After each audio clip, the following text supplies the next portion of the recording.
নমস্কার বন্ধুরা, সুজাতাস কিচেনে আপনাদের সকলকে স্বাগত। আজকে ব্রেকফাস্টে তৈরি করে নিয়েছিলাম মশালা পাও। প্রথমেই তেল দিয়ে দিলাম কড়াইতে, আর কিছু ভেজিটেবল আমি কুচিয়ে নিয়েছি। তেলটা গরম হতেই একটা ছোট পেঁয়াজ কুচি দিয়ে দিলাম, তারপরে গাজর কুচি দিয়ে দিলাম।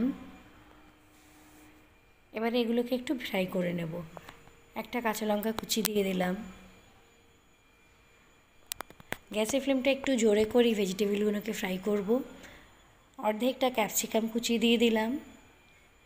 এটাকেও একটুখানি ভেজে নেব সব কিছুর সাথে। এবারে ঢেকে দেব যাতে ভেজিটেবলগুলো খুব তাড়াতাড়ি সফট হয়ে যায়।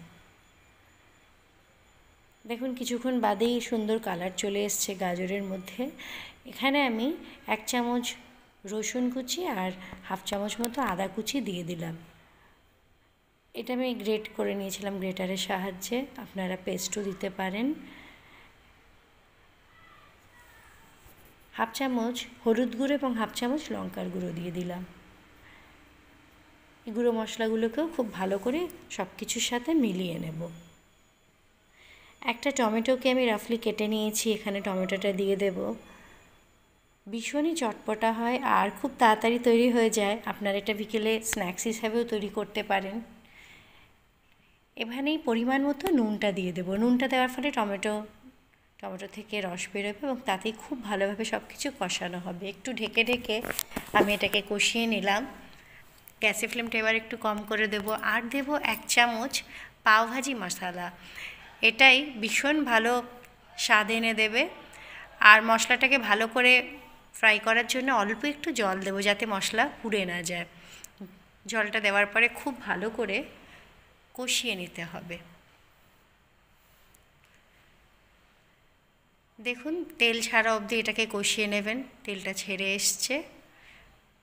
ভিডিওটা পুরো দেখবেন আর কেমন লাগছে আমাকে জানাবেন। যদি ভালো লাগে একটা লাইক করে দেবেন। আপনি যদি আমার নতুন বন্ধু হয়ে থাকেন সাবস্ক্রাইব করে নেবেন এবং বেল আইকনটাকেও প্রেস করে নেবেন। খুব ভালোভাবে দেখুন মশলাটা কষানো হয়ে গেছে। এবারে আমি কাসুরি মেথি ওপর থেকে দিয়ে দিলাম। কাসুরি মেথি ফ্লেভারটা পাওভাজি বা মশালা পাওতে খুব ভালো লাগে। আবারও এটাকে মিলিয়ে দেব সব কিছুর সাথে। এবারে মশলাকে আমি দুভাগে ভাগ করে নেব। আর আমি এখানে পাওভাজির যে ছোট ব্রেড আসে সেটা নিয়ে নিয়েছি। ব্রেডটাকে মাঝখান থেকে চিড় লাগিয়ে নিয়েছি। এবারে ব্রেডটা ওপরে ভাবে দিয়ে দিলাম মশলার উপরে। অপর ব্রেডটাও দিয়ে দেব যাতে মশলাটা খুব ভালোভাবে ভেতর অবধি লেগে যায়। এরপরে এটাকে ফোল্ড করে নেব। দেখুন এটাকে ফোল্ড করে নিলাম। আর গ্যাসের ফ্লেমটা লোতে করে ভালো করে ব্রেড দু পিঠটা সেঁকে নেব।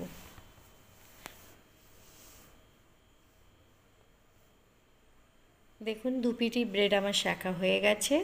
এবার এটা প্লেটে তুলে নিলাম। তৈরি হয়ে গেল একদম মুম্বাই স্টাইলে মশালা পাও। এইটা স্ন্যাক্স হিসাবে আপনারা ব্যবহার করতে পারেন আর ব্রেকফাস্টেও করে নিতে পারেন। ভীষণ ভালো চটপটা স্বাদ আসে।